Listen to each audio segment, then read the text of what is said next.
Ndugu wanahabari, leo tumeitana pamoja na mambo mengine tuweze kufahamishana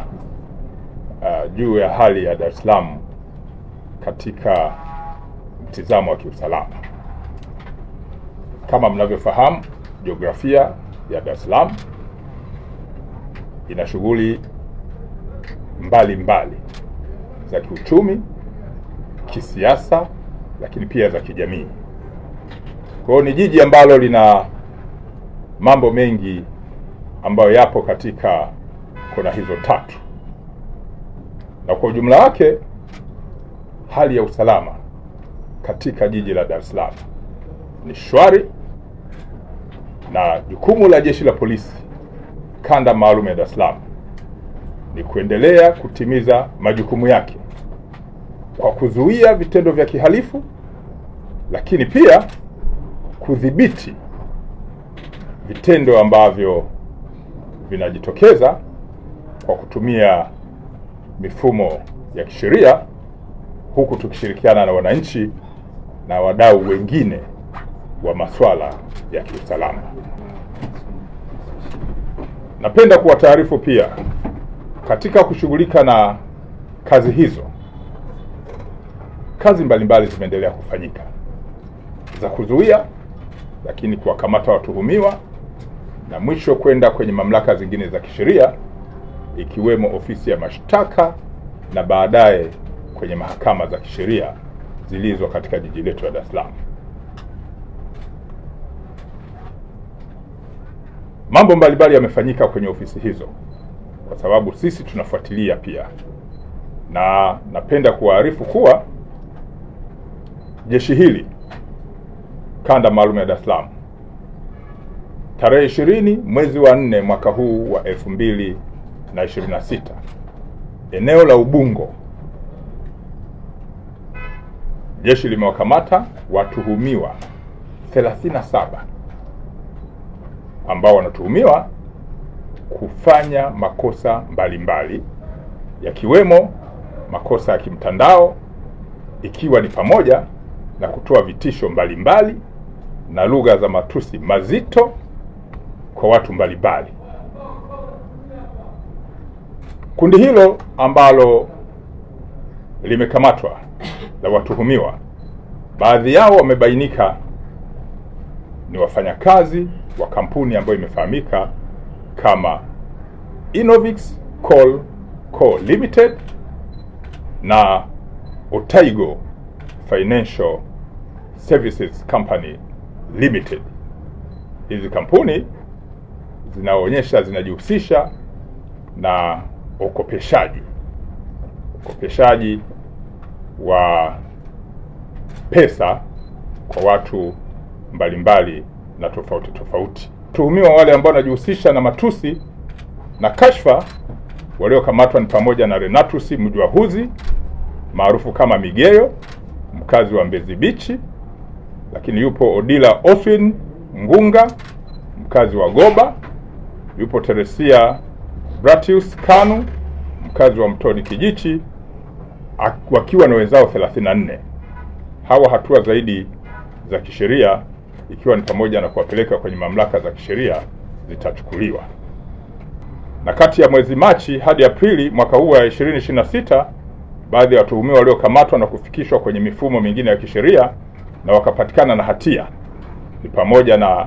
Hashim Kasim Duma, huyu ni mkazi wa Kimara ambaye amehukumiwa na mahakama ya wilaya ya Ubungo kifungo cha maisha jela kwa kosa la kulawiti. Haya ni makosa ambayo ni mabaya kabisa ya kikatili ambayo jeshi la polisi kwa kushirikiana na mamlaka zingine za kisheria wamekuwa wakishughulika nayo, na wengi wao baada ya ushahidi kutolewa wamepatikana na hatia, wengine vifungo vya maisha, lakini wengine vifungo vya miaka 30 jela.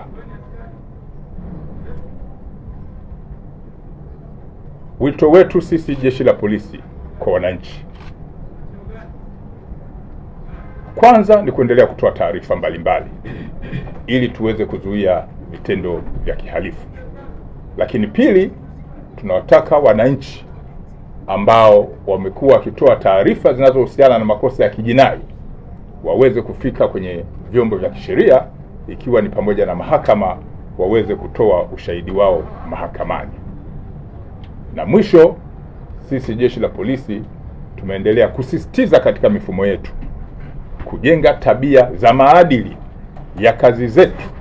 za kutoa siri za watu wanaotoa taarifa kwenye vituo vyetu vya polisi, lakini kushughulika na mashauri yanayofikishwa kwenye vituo vyetu kwa weledi na kuhakikisha kwamba yanafikishwa kwenye vyombo vingine vya kisheria ili hatua zingine za kisheria ziweze kuchukuliwa. Kwa hiyo makosa ya unyang'anyi kwenye takwimu ambazo nimezieleza hapa yamepungua. Makosa ya unyang'anyi wa kutumia nguvu yamepungua. Makosa pia haya ya ukatili dhidi ya watoto yamepungua, lakini yanapungua pale tu wananchi wanapotoa ushirikiano wa kuzitoa taarifa mapema, lakini kukubali kwenda kutoa ushahidi mahakamani ili mifumo hii ya haki jinai iweze kufanyika vizuri kama inavyotakiwa. Mara kadhaa umekuwepo msemo wa kisheria wa kutaka kuona haki ikitendeka katika kushughulika na haya makosa ya kijinai, lakini sio kutendeka tu, inatakiwa haki ionekane. Kwa hiyo ukiangalia taarifa ambayo nimeitoa ambayo ni ndefu hapa, mtaona watuhumiwa gani waliokamatwa kwa makosa gani, kina nani baada ya kutolewa ushahidi, nini kimefanyika na kinaonekana kwa mfumo wa kisheria. Na hilo ndilo jambo ambalo sisi Polisi Kanda Maalum ya Dar es Salaam tunalisisitiza